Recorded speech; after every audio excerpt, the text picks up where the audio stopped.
السلام عليكم ورحمة الله وبركاته. ازيكم يا حبايبي؟ عاملين ايه؟ يا رب يكون كلكم بألف خير. اخواتي وحبايبي، انا شفت فيديو صراحة انا مش قادرة اصدق كمية القاذورات والزبالة اللي موجودة في البيت ده.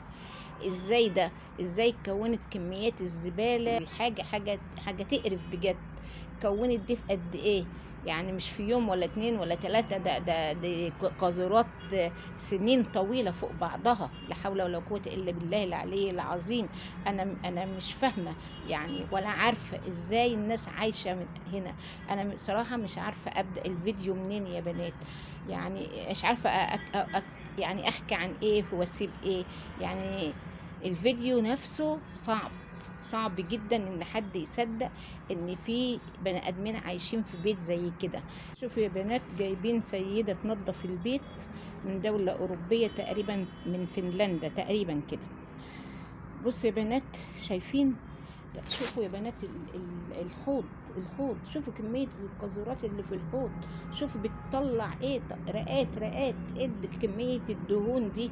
حاجة صراحة حاجة صعبة. ايه ده؟ كمية، شايفين يا بنات؟ شايفين كمية الدهون؟ شايفين يا بنات الحوض عامل ازاي؟ كله قاذورات. يعني ايه ده؟ لا، والغريب والعجيب ايه، الست فرحانه وبتضحك. عارفين بتقول ايه يا بنات؟ بتقول الالوان عجباها قوي.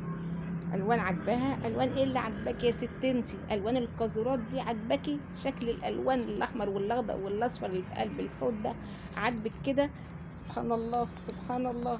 انا صراحه لو مكانك كنت شلت الحوض ده ورميته نهائي من الشباك. مش قاعده فرحانه ومبسوطه ان الحوض فيه الوان. انا مش فاهمه حتى انت ازاي قادره تكحتي وتشيلي الزباله اللي في الحوض دي حاجه صعب الصراحه. والحمامات يا بنات، استغفر الله العظيم. الحمام مسدود ومش عارفه هي ازاي قدرت انها تنظف حمام تحط ايدها في قلب الحمام وتنظف حمام بالمنظر ده. صراحه حاجه صعب انها تنظف حمام بالشكل ده.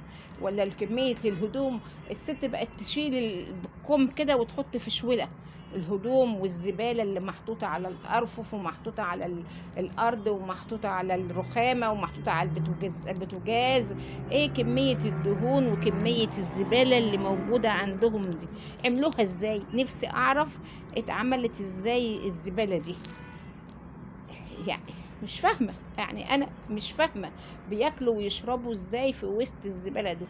ده دول ده دول عايزه اقول لكم ايه، دول اقل مرض يجولهم يا جماعه من وسط الزباله اللي هم عايشين فيه ده. مرض على الرئه، يجولهم سل من الزباله والريحه والقرف والكمامه والقاذورات والحاجات اللي هم عايشين في وسطها دي. حاجه صعب يعني.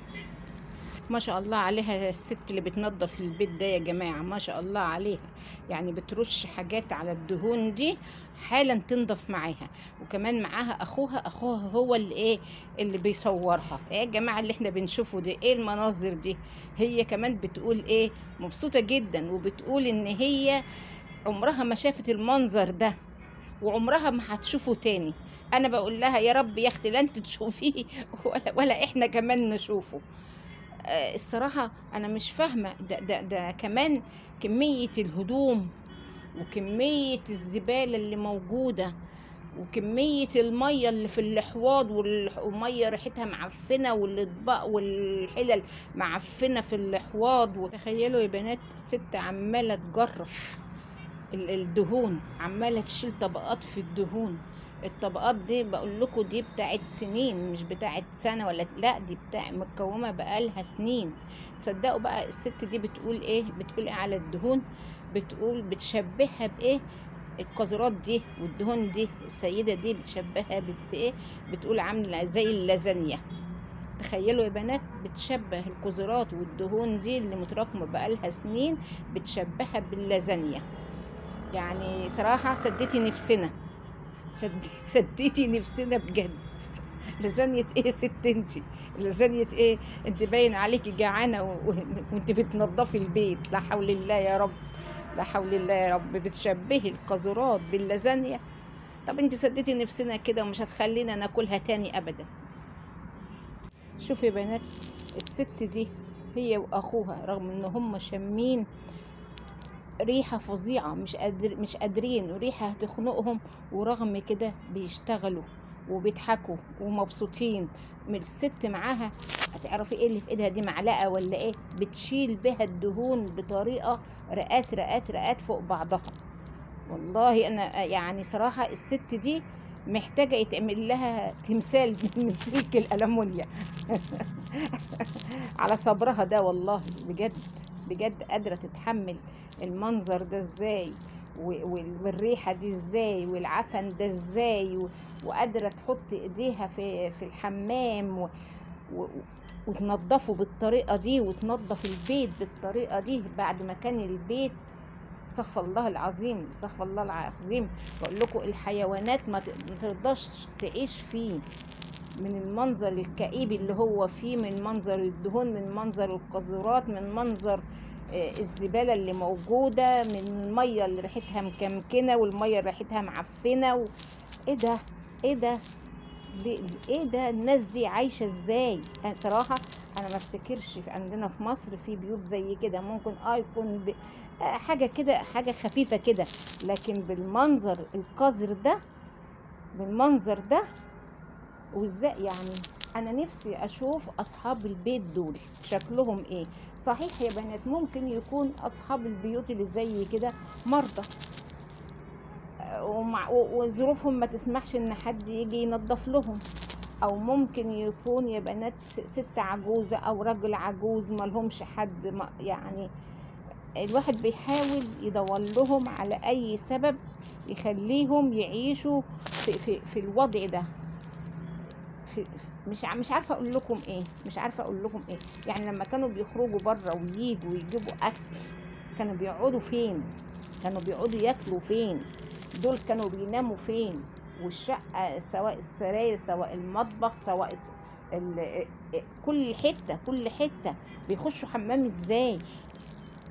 يعني ما هتقول حدش يقول لي هم مش عايشين فيها. ما القاذورات دي والحاجات دي كلها بتدل على ان هم كانوا عايشين فيها، ممكن لما وصلت للحالة دي مثلا سابوها. يعني عاشوا فيها عشرات السنين. كانوا بيخشوا فيها الحمام ازاي؟ بيعملوا فيها حمام ازاي؟ انا نفسي افهم يا بنات. بيقعدوا فيها بياكلوا ازاي؟ اكيد دول هدومهم، يعني استغفر الله العظيم، مش عارفه اقول لكم ايه يا بنات. يعني انا مش عارفه اقول ايه. يعني مش صراحه، يعني انا مش عارفه الفيديوهات دي هتعجبكم ولا لا. فبس صراحه في الاخر البيت بقى نضيف قشطه، تسلم ايديها الست اللي نظفت البيت ده. فانا مش عارفه يا ترى انت هيعجبكم الفيديوهات دي انزل لكم منها يا بنات، ولا مش عاجباكم؟ قولوا لي في التعليقات. يلا يا بنات، طولت عليكم الفيديو. اللي ما اشتركش في القناه يشترك ويفعل الجرس عشان يوصل له كل جديد من عندنا. مع الف سلامه.